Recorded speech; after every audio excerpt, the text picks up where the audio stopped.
Hey, 12 volt Tom here. Just another show you type video. We're tearing engines apart. We have lots of pistons and rods. And this is the last of 3 pallet loads of pistons and rods. So just to show you over here, we have a process that we have to do for all pistons and rods. And here we've taken all the pistons and rods off. So you can see the nicely stacked rods. You keep them as sets. They are wired together as sets.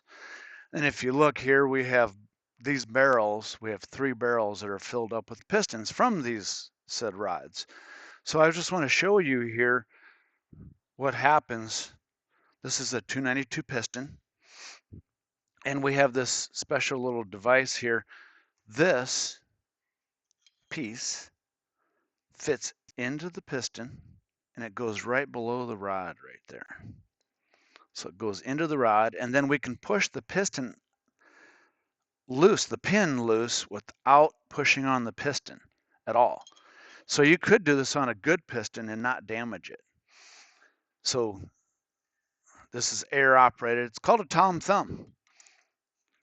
Piston slides right in, hardly sometimes.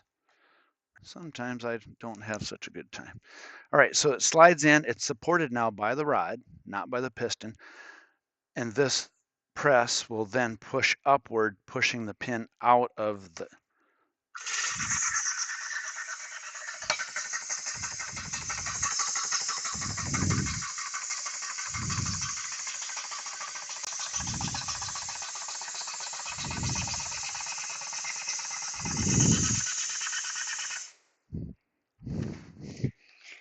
So in this case, it pushes the pin all the way out. It falls into the bottom. And now we have a loose piston and a loose rod, just like that. Piston goes in the scrap. We keep the rod. We don't ever want to forget to pull the pin out.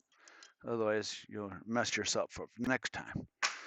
So that's how that is done for this operation. That's it.